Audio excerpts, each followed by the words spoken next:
अस्सलाम वालेकुम dear students. आज इलेक्ट्रोस्टैटिक्स इस चैप्टर का अपना सेकंड लेक्चर है। आज के इस लेक्चर में हमारा जो मेन टॉपिक है वो है इलेक्ट्रोस्टैटिक पोटेंशियल और इलेक्ट्रोस्टैटिक पोटेंशियल एनर्जी। उर्दू में से कहते हैं बरकी सुकूनी कवा और बरकी सुकूनी तवानाई बिल कवा। तो चलिए शुरू करते हैं। पहला टॉपिक इलेक्ट्रोस्टैटिक पोटेंशियल। देखिए, इलेक्ट्रोस्टैटिक पोटेंशियल को अगर समझना है तो उसके लिए हम बहुत सिंपल वे में इस तरह से समझ सकते हैं कि हमको दो पॉजिटिव चार्जेस लेना है। सबसे पहले हम एक हमारा मेन पॉजिटिव चार्ज लेंगे प्लस कैपिटल क्यू। इस प्लस क्यू बरकी बार को किसी एक जगह पर किसी एक पॉइंट पर रख देंगे।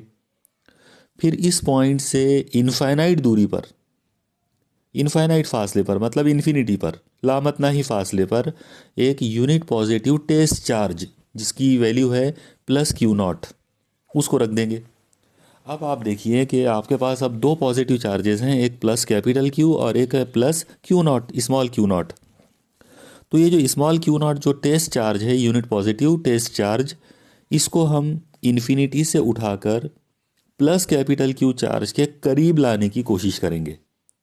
लेकिन इसको करीब लाने के लिए हम ऐसा नहीं करेंगे कि उसको फ़ौरन उठा कर ला के रख देंगे, बल्कि हम उसको बहुत ही धीरे धीरे, बहुत ही स्लो मोशन में लेकर आएंगे।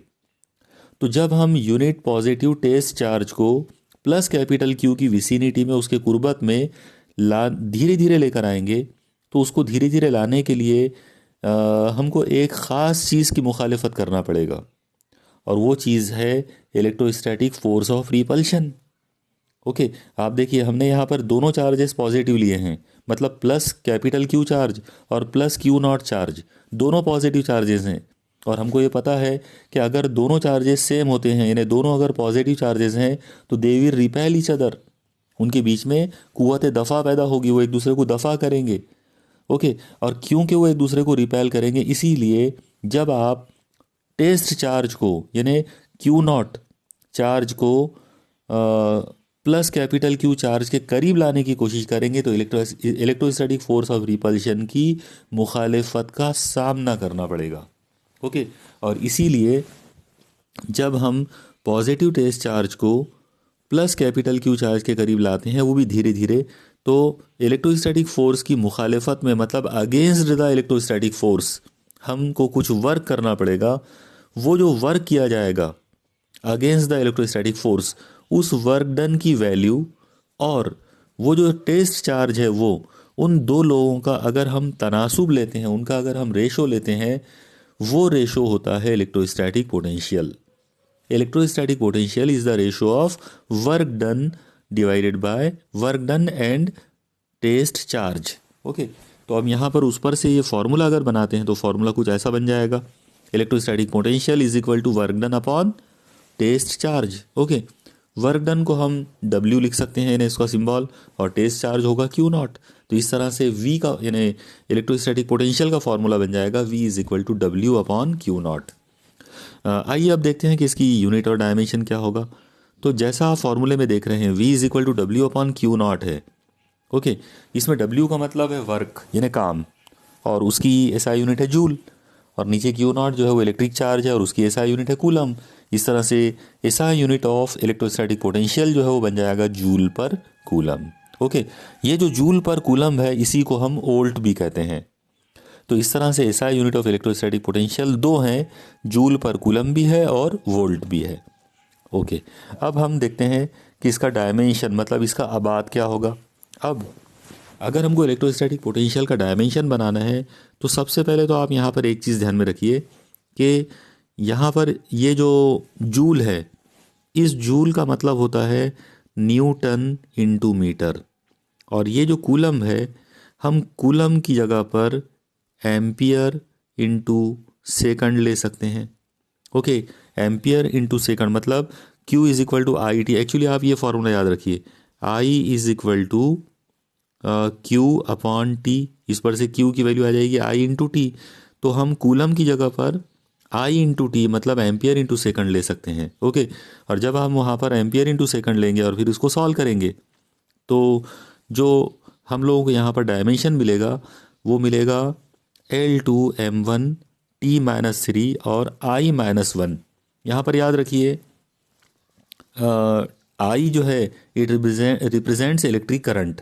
ओके, और वो डिनोमिनेटर में आएगा I1, इसलिए जब आप उसको न्यूमरेटर में ऊपर लेकर आओगे डायमेंशन में तो वो -1 हो जाएगा। ओके, तो इस तरह से डायमेंशन हो जाएगा इलेक्ट्रोस्टैटिक पोटेंशियल का L2m1T-3 और I-1। ओके, ये था हमारा आज का पहला टॉपिक यानी इलेक्ट्रोस्टैटिक पोटेंशियल। अब हमको देखना है कि इलेक्ट्रोस्टैटिक पोटेंशियल एनर्जी क्या होगी। ओके, तो अब आप देखिए इसमें इलेक्ट्रोस्टैटिक पोटेंशियल एनर्जी के लिए यहाँ पर सबसे पहले तो आप इस तरीके से ध्यान में रखिए कि अगर आपने कोई एक बरकी बार एक चार्ज लिए, ओके, उसकी विसिनिटी में अगर मान लो कि कोई दूसरा एक चार्ज है, मान लो कि सेम चार्ज है, पॉजिटिव चार्ज है, तो दोनों एक दूसरे को रिपेल करेंगे।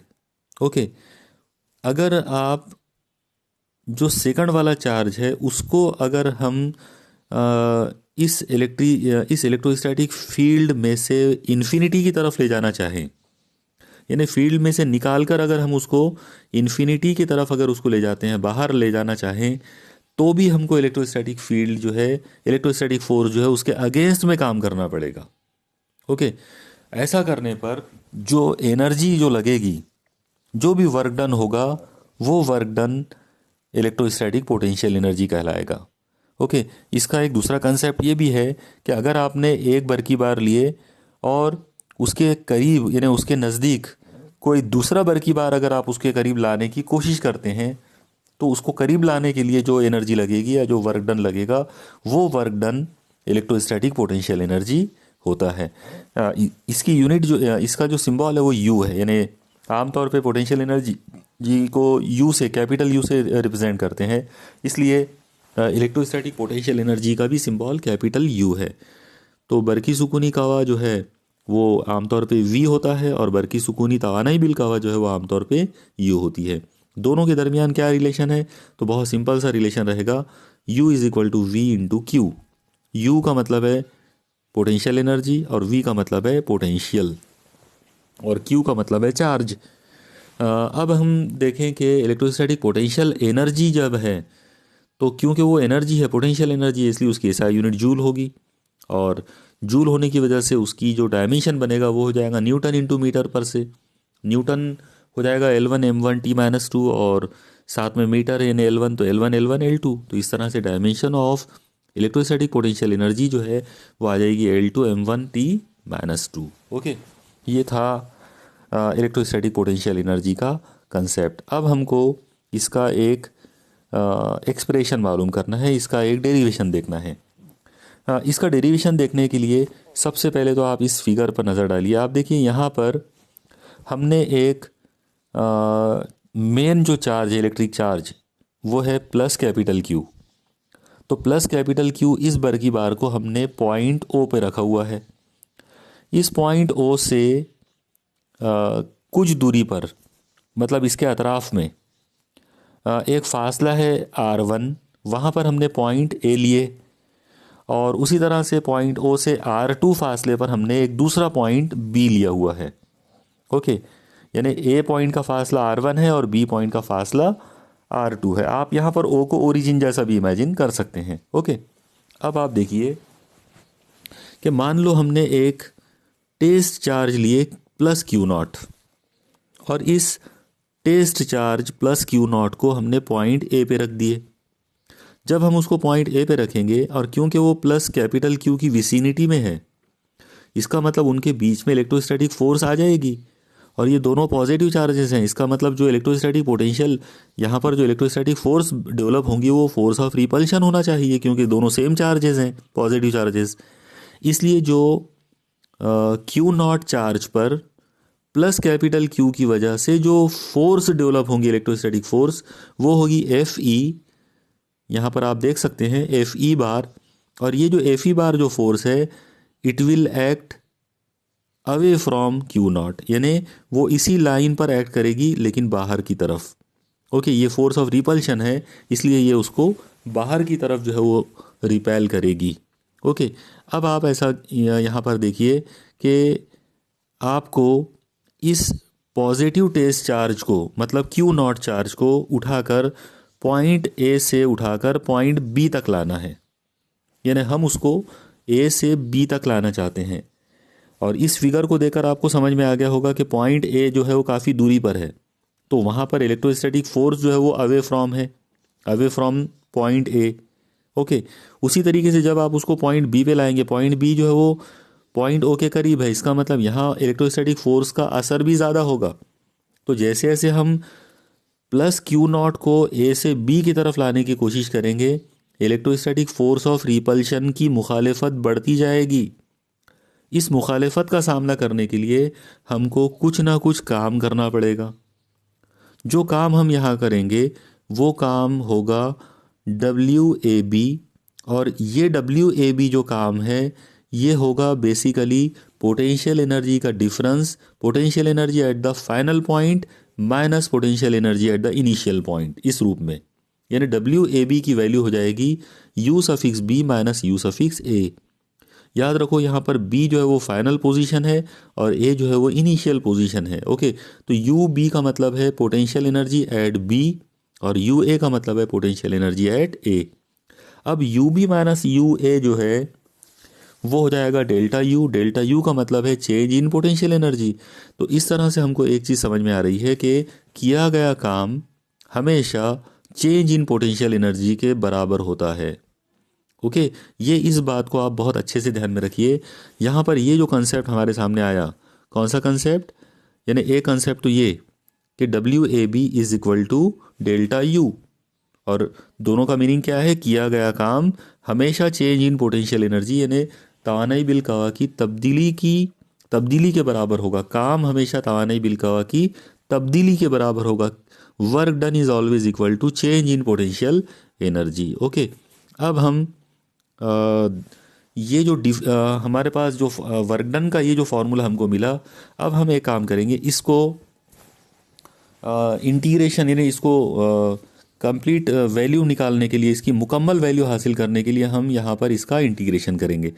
तो डेल्टा यू जो है यानी चेंज इन पोटेंशियल एनर्जी की जो वैल्यू आ जाएगी वो होगी इंटीग्रेशन F.dr। F जो है वो इलेक्ट्रोस्टैटिक फोर्स है और dr जो है वो डिस्प्लेसमेंट का वेक्टर है। ओके, यहाँ पर जो लिमिट होगी इंटीग्रेशन की वो होगी R1 से R2 तक, क्योंकि इब्तदाई जो कम फासला है वो इब्तदाई फासला जो है वो R1 है और फाइनल जो फासला है वो R2 है। एक बार फिर से आप इस फिगर पे नज़र डाल दीजिए ताकि आपको और क्लियर हो जाए। आप देखिए यहाँ पर R1 जो है वो A पॉइंट का फासला है जो कि इनिशियल पॉइंट है, और R2 जो है वो B का फासला है जो कि फाइनल पोजीशन है। लेकिन यहाँ याद रखना है कि R2 is less than R1। Okay, अब एक और चीज़ आप देखिए कि आप प्लस क्यू नॉट जो चार्ज है, टेस्ट चार्ज, उसको आप A से B की तरफ ले जा रहे हो। मतलब जो dr बार है, dr बार जो कि डिस्प्लेसमेंट वेक्टर है, उसकी डायरेक्शन A से B की तरफ है।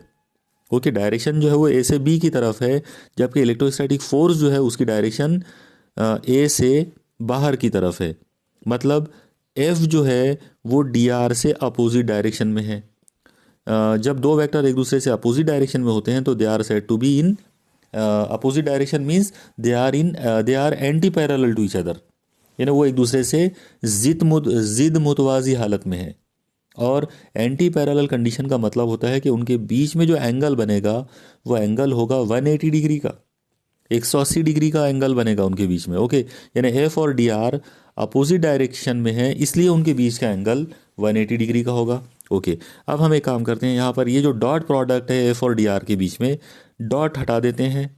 जब हम यहाँ डॉट हटाएंगे तो वहाँ पे फॉर्मूला हमको मिलेगा delta U is equal to integration R1 से R2 तक F into dr into cos theta. Okay, F और dr के बीच का जो एंगल है वो थीटा अगर लेते हैं तो वो कॉस थीटा। लेकिन हमको मालूम है, हमने फिगर पर से अभी भी चेक किया था कि थीटा जो है उसकी वैल्यू 180 है, तो हम उसकी वैल्यू 180 डिग्री रख देंगे। लेकिन आप याद रखिए cos 180 degree is -1। Okay, cos 180 हमेशा -1 होता है, इसलिए यहाँ पर वो -1 आ जाएगा। और जब वो माइनस साइन को आप बाहर निकालेंगे तो आपको इक्वेशन कुछ ऐसी मिलेगी, delta U is equal to minus sine integration R1 से R2 तक F इंटू dr। ओके, अब हमको यहाँ पर F जो है उसकी वैल्यू लाना है। अब F की वैल्यू हम कहाँ से लाएंगे, तो उसके लिए आप याद रखिए इलेक्ट्रोस्टैटिक्स का जो सबसे बेसिक जो कानून है, सबसे बुनियादी कानून, सबसे बेसिक लॉ जो है वो है कूलम्स लॉ। ओके, तो कूलम का जो कानून है दो अलग अलग चार्जेस के दरमियान वो होता है F is directly proportional to first charge into second charge, और एफ जो है वो इन्वर्सली प्रोपोर्शनल होता है आर स्क्वायर से। तो ये दोनों फार्मूलों को अगर कंबाइन किया जाए तो फार्मूला हमको मिलेगा F is equal to a constant, यहाँ जो कांस्टेंट है वो है 1/4 pi epsilon not, first charge यानी कैपिटल क्यू, सेकंड चार्ज यानी क्यू नॉट, डिवाइडेड बाय उनके बीच का फासला और वो है आर स्क्वायर। ओके, तो हम यहाँ पर एफ की वैल्यू ले लेंगे 1/4 pi epsilon not Q into Q not upon R square. ये वैल्यू उठाकर आप इक्वेशन 1 में रख दो। जैसे आप इसको इक्वेशन 1 में ला के रखेंगे ये फॉर्मूला कुछ ऐसा बन जाएगा, delta U is equal to minus integration from R1 से R2, और यहाँ पर हमने पहले वैल्यू रख दी है एफ की 1/4 pi epsilon not Q into Q not upon R square into D R. अब आप देखिए इसमें आर स्क्वायर को छोड़कर बाकी सारे लोग जो हैं वो कांस्टेंट है, तो उनको बाहर कर दो। जब हम उनको बाहर करेंगे तो फॉर्मूला बन जाएगा -1/4 pi epsilon not Q into Q not, इतने लोग बाहर हो गए। इंटीग्रेशन के अंदर बचा R1 से R2 तक 1/r square into D R. अब आप देखिए 1/r स्क्वायर, यहाँ पर आप एक चीज़ ध्यान में रखिए, ये जो इंटीग्रेशन है इसमें अगर आप आर स्क्वायर को ऊपर लेते हैं तो हो जाएगा आर का पावर -2 इंटू डी आर। अब ये आर का पावर -2 इंटू डी आर, इसका जब आप इंटीग्रेशन करेंगे वो हो जाएगा आर का पावर -2 + 1 डिवाइडेड बाय -2 + 1। अब आर का पावर -2 + 1 अगर लेंगे तो जाहिर है हो जाएगा आर का पावर -1, और अपॉन में है -2 + 1 यानी -1, तो हो जाएगा एक्चुअली -1/r। यानी आप यहाँ पे याद रखिए कि integration 1/r square d are, इसका फाइनल आंसर होता है -1 डिवाइडेड बाय आर। ये चीज़ हम यहाँ पे यूज़ करेंगे डायरेक्ट। तो delta U is equal to आ गया -1/4 pi epsilon not Q Q nought, और integration 1/r square d r की वैल्यू आ गई -1/r। ये जो -1/r है इसकी लिमिट्स हैं R1 से R2 तक, ओके, जिनको हमने बाहर लिखा हुआ है। अब हम यहाँ पर एक काम करेंगे, जो माइनस साइन है उसको हम बाहर निकाल दो। जब ये हम माइनस साइन को बाहर निकालेंगे तो ऑलरेडी पहले से माइनस साइन बाहर है एक, तो बाहर वाला माइनस और ये वाला माइनस कैंसिल हो जाएगा। अगर ये दोनों कैंसिल हो जाते हैं तो फॉर्मूला बचेगा delta U is equal to 1/4 pi epsilon not Q into Q not into 1/r, और 1/r जो है उसकी लिमिट है R1 से R2 तक। अब हम इस फॉर्मूले में पहले अपर लिमिट रखेंगे फिर माइनस करके लोअर लिमिट रखेंगे। तो अब आप देखिए क्या हो सकता है, फॉर्मूला बनेगा ये इस तरह से, delta U is equal to 1/4 pi epsilon not Q Q not, R की जगह पर पहले R2 रख दिए तो 1/r2, फिर बीच में माइनस, फिर आर की जगह पर R1 रख दिए तो 1/r1। ये हमारी इक्वेशन नंबर 2 आ गई। ओके, अब हम एक काम करते हैं, ऐसा हम मानकर चलेंगे कि हमारा जो पॉइंट ए है वो इन्फिनिटी पर है, मतलब पॉइंट ए जो है वो लामतना ही फासला यानी वो लामहदूद फासले पर है, बहुत दूर। अगर आप R1 को इन्फिनिटी ले लेते हैं तो जैसे ही हम इसको R1 को इन्फिनिटी लेंगे तो यहाँ पर फॉर्मूला कुछ ऐसा बन जाएगा, delta U is equal to 1/4 pi epsilon not Q Q nought 1/r2 minus 1/इन्फिनिटी। अब जाहिर है 1/इन्फिनिटी विल बी ज़ीरो, और अगर वो ज़ीरो हो गया तो वो टर्म गायब हो गई, और इस तरह से हमको फॉर्मूला मिला delta U is equal to 1/4 pi epsilon not Q into Q not into 1/r2। यहाँ पर R2 का मतलब है पॉइंट ओ से पॉइंट बी का फासला, और पॉइंट बी कौन सा पॉइंट है, ये वो पॉइंट है जहाँ पर हमने टेस्ट चार्ज को लेकर आए थे, यानी पॉइंट ए से उठाकर पॉइंट बी तक लाए थे। ओके, अगर हम पॉइंट बी का फासला R2 जो है उसको अगर R फर्ज कर लें, मान लो फर्ज कर लो कि R2 की वैल्यू R है, तो फिर ये फॉर्मूला कुछ ऐसा बन जाएगा, delta U is equal to 1/4 pi epsilon not Q Q not into 1/r। अब आप यहाँ पर एक चीज़ देखिए कि ये जो फार्मूला हमको मिला डेल्टा यू का, इस फार्मूले में कैपिटल क्यू जो है वो पहला बर की बार है, क्यू नॉट जो है वो दूसरा बर की बार है। अगर हम क्यू और क्यू नॉट ये सिंबल हटाकर Q1 और Q2 ले लेते हैं, यानी कैपिटल क्यू की जगह पर Q1 और क्यू नॉट की जगह पर Q2, तो ऐसा करने पर हमको फॉर्मूला मिलेगा U ब्रैकेट में R is equal to 1/4 pi epsilon not Q1 Q2 upon R। याद रखिए ये एक बहुत ही ज़्यादा इंपॉर्टेंट फार्मूला है। ये फार्मूला रिप्रेजेंट करता है इलेक्ट्रोस्टैटिक पोटेंशियल एनर्जी को। अगर हमारे पास दो अलग अलग बर की बार हैं, एक Q1 और एक Q2, और उनके बीच का जो गैप है वो R है, स्मॉल r, तो ऐसी सूरत में इलेक्ट्रोस्टैटिक पोटेंशियल एनर्जी का फॉर्मूला होगा U ब्रैकेट में R is equal to 1/4πε0 Q1 Q2 upon R. ये फॉर्मूले से एक चीज़ क्लियर हो रही है कि ये जो पोटेंशियल एनर्जी है U, it is inversely proportional to R, यानी U is proportional to 1/r। इस तरह से हम उसको बोल सकते हैं। तो जैसे जैसे हम फासला दो लोगों के, दो पॉइंट्स के बीच, दो चार्जेस के बीच का फासला जैसे जैसे बढ़ेगा, वैसे वैसे पोटेंशियल एनर्जी की वैल्यू जो है वो डाउन होती जाएगी। ओके, इस तरह से हम इलेक्ट्रोस्टैटिक पोटेंशियल एनर्जी की वैल्यू बना सकते हैं। अब आप देखिए, इस फॉर्मूले को हम थोड़ा सा रीअरेंज कर सकते हैं। आप देखिए, आपके सामने ये फार्मूला लिखा हुआ है। सबसे पहले अगर मैं Q2 को बाहर कर दूं तो मुझे पहला फार्मूला मिलेगा 1/4πε0 Q1/r, और करली ब्रैकेट के बाहर हो जाएगा Q2। ये एक तरीका है। दूसरा तरीका ये भी हो सकता है कि हम Q1 को बाहर कर दें। तो अगर हम Q1 को बाहर कर देंगे तो 1/4πε0 Q2/r और Q1 बाहर, दोनों का मतलब UR है। ओके, लेकिन जब आप Q2 को बाहर करेंगे तो ब्रैकेट में जो चीज़ बचेगी एक्चुअली वो पोटेंशियल होगा पहले चार्ज का, यानी Q1 का। तो हम उसको V1 बोल सकते हैं। उसी तरीके से जो सेकंड ब्रैकेट आप देख रहे हैं Q2 वाला, यानी 1/4πε0 Q2/r, ये जो चीज़ है तो ये इलेक्ट्रोस्टैटिक पोटेंशियल है सेकंड चार्ज Q2 का, इसको हम V2 बोल सकते हैं। तो इस तरीके से अगर हम इनके सिंबल चेंज कर दें तो हम फॉर्मूला ऐसा बना सकते हैं, UR is equal to V1 into Q2 is equal to V2 into Q1।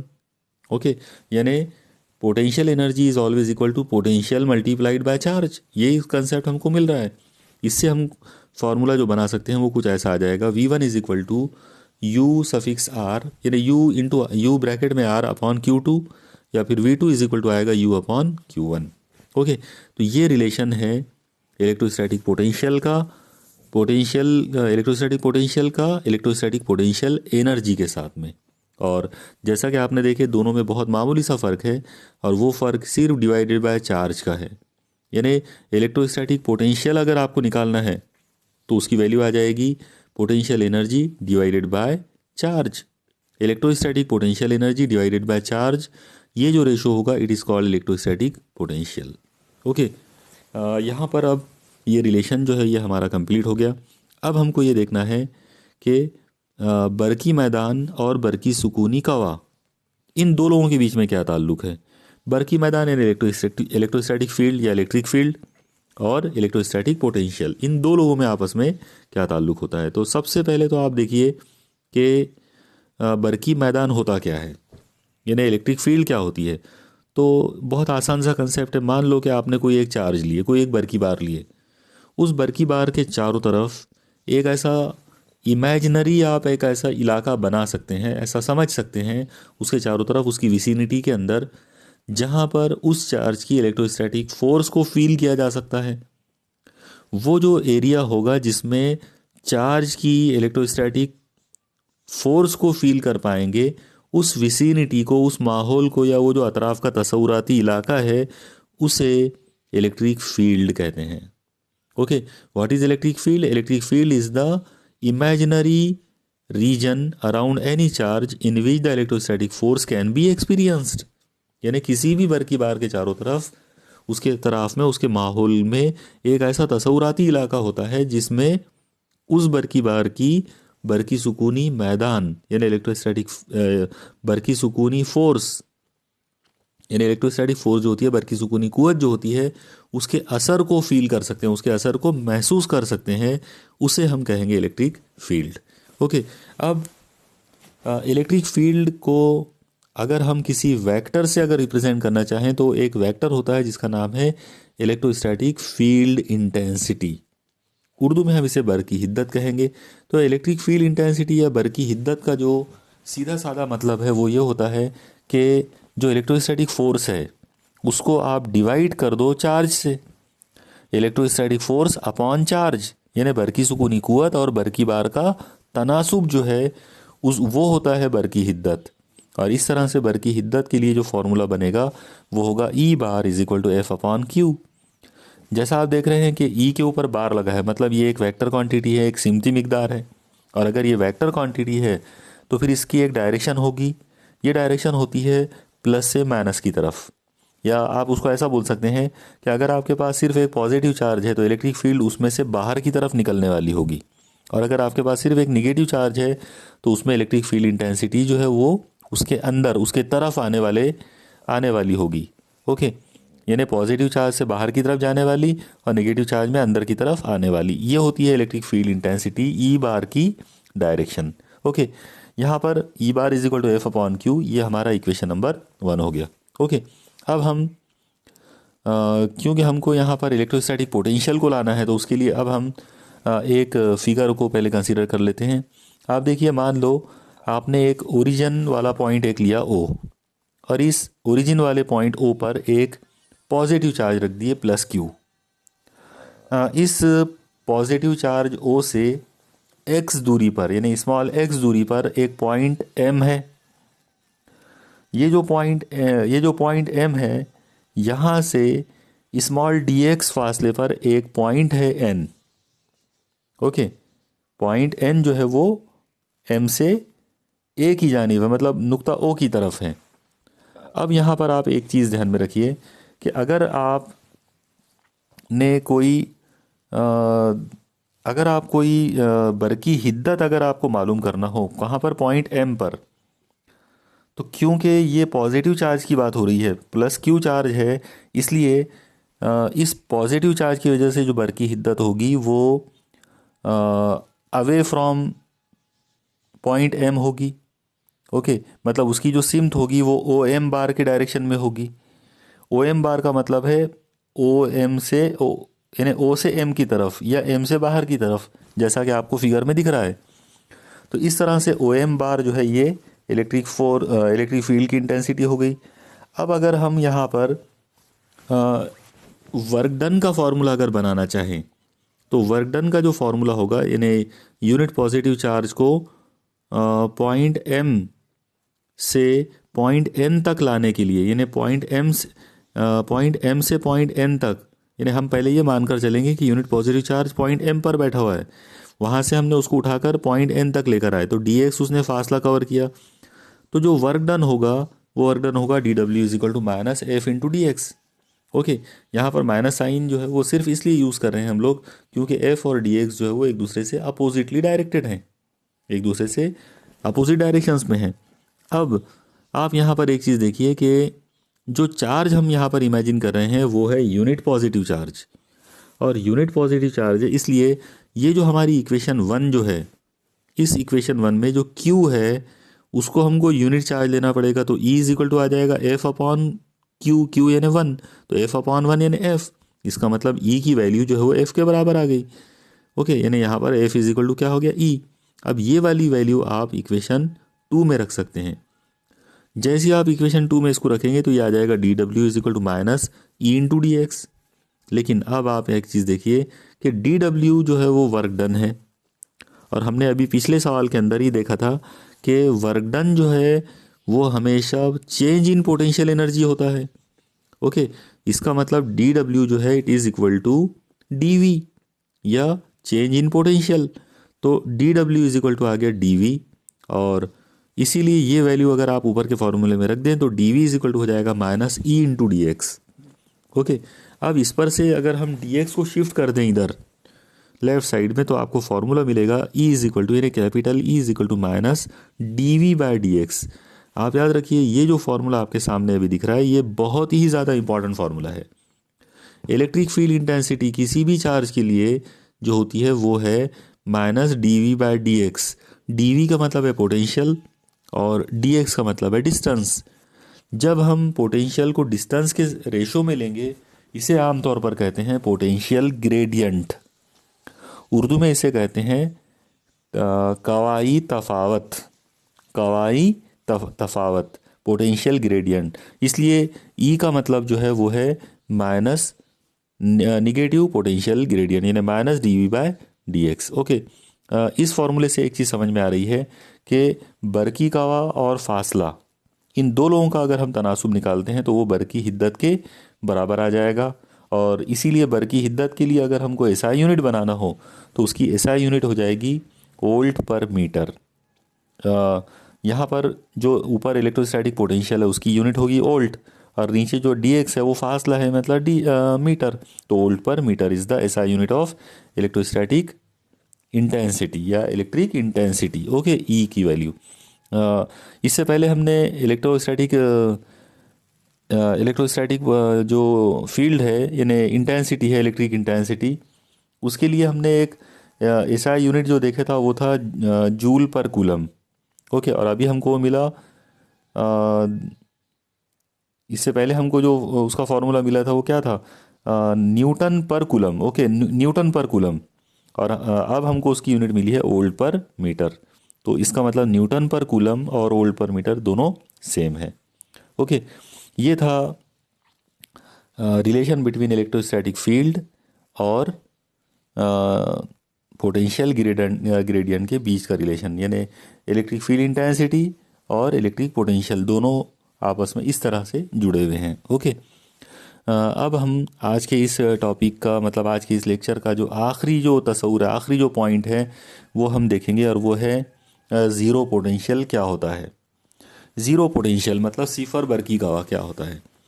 आप ध्यान में रखिए, जब हम किसी पर्टिकुलर कोई बरकी बार अगर लेते हैं तो उसकी विसिनिटी जो रहेगी, उसके अतराफ जो होता है, तो उसमें कहीं पर भी बरकी कवा को हम ज़ीरो नहीं ले सकते, या बरकी कवा की वैल्यू जो है वो ज़ीरो नहीं हो सकती है, ठीक है। अब अगर बरकी कवा को ज़ीरो नहीं ले सकते हैं तो फिर, या नहीं होती है अगर उसकी वैल्यू ज़ीरो, तो फिर ऐसी सूरत में जो हमारे कैलकुलेशंस होंगे, जो भी डेरिवेशंस होंगे, वो बड़े डिफ़िकल्ट हो जाएंगे। और इसीलिए हमको कहीं ना कहीं एक रेफरेंस पॉइंट के तौर पर एक ज़ीरो पोटेंशियल लेना पड़ेगा। आम तौर पर ये माना जाता है कि दिया गया जो पॉइंट है, यानी दिया गया जो चार्ज है, वहाँ से इनफाइनाइट दूरी यानी इन्फिनिटी के ऊपर जो पॉइंट होगा, इन्फिनिटी पर जो पॉइंट होगा, वहाँ जो पोटेंशियल है वो ज़ीरो माना जाता। यानी ज़ीरो पोटेंशियल जो है वो हमेशा इन्फिनिटी पर होता है। क्यों होता है इन्फिनिटी के ऊपर, तो उसका रीज़न है, एक्चुअली उसका रीज़न ये है कि जहाँ पर जिसे हम इन्फिनिटी कहते हैं, तो इन्फिनिटी वो डिस्टेंस होता है जहाँ पर इलेक्ट्रोस्टैटिक फोर्स ज़ीरो हो जाती। और अब आपको मालूम है कि अगर इलेक्ट्रोस्टैटिक फोर्स अगर ज़ीरो हो गई, इसका मतलब वहाँ पर जो एनर्जी होगी या जो पोटेंशियल होगा वो भी ज़ीरो होगा, ओके। इसलिए इलेक्ट्रोस्टैटिक पोटेंशियल जो है उसकी वैल्यू ज़ीरो हो जाती है एट इन्फिनिटी। तो इन्फिनिटी वाला जो पॉइंट है वो हमारा एक्चुअली रेफरेंस पॉइंट होता है, वो हमारा एक हवाला नुक्ता होता है, क्योंकि उसके रिस्पेक्ट में ही हम सारे कैलकुलेशन और सारे डेरिवेशंस करते हैं। यहाँ पर हम एक और बात, काबिल ज़िक्र जो बात है वो ये है कि आप लोगों ने देखा होगा कि बहुत सारे इलेक्ट्रिकल सर्किट्स जो हमारे घरों में हम यूज़ करते हैं, उन इलेक्ट्रिकल सर्किट्स के अंदर आम तौर पर एक अर्थिंग का वायर होता है। यानी ज़मीन में एक गड्ढा करते हैं, उसमें से एक वायर निकलता है जिसे अर्थिंग कहा जाता। वो जो अर्थिंग है वो ज़ीरो पोटेंशियल को रिप्रेजेंट करता है। यानी हम ये मानकर चलते हैं कि ज़मीन की जो सतह है वो ज़ीरो पोटेंशियल होती है, और इसीलिए जब भी कोई इलेक्ट्रिकल सर्किट बनाना होता है उसके अंदर अर्थिंग का कंसेप्ट जो है वो बहुत इंपॉर्टेंट होता है, क्योंकि वो जो पोटेंशियल की जो वैल्यू होती है जो अर्थिंग के साथ हम जोड़ते हैं वो ज़ीरो मानी जाती है, उसको हम ज़ीरो पोटेंशियल या सिफर बरकी का जो है वो मानते हैं, ओके। तो ये था हमारा आज का एक बहुत ही इम्पॉर्टेंट टॉपिक। आज हम लोगों ने इलेक्ट्रोस्टैटिक पोटेंशियल देखा, इलेक्ट्रोस्टैटिक पोटेंशियल एनर्जी देखा, साथ ही साथ हमने इलेक्ट्रोस्टैटिक फील्ड इंटेंसिटी और पोटेंशियल ग्रेडियंट इनकी यकसानियत के बारे में बात किए, और साथ ही साथ आखिर में हमने ज़ीरो पोटेंशियल या सिफर बरकी का जो है उसका तस्वूर देखे। मुझे उम्मीद है कि आपको आज के इस लेक्चर के तमाम पॉइंट्स जो हैं वो समझ में आए होंगे, और आप इसी तरीके से तमाम पॉइंट जो है वो उनको नोट कीजिए और उनकी स्टडी करते रहिए। इंशाल्लाह अगला जो लेक्चर होगा उसके अंदर हम लोग अगले जो इस चैप्टर के बाकी जो टॉपिक्स हैं उनको लेकर आएंगे। तब तक आप स्टडी करते रहिए। Keep studying. अल्लाह हाफिज़।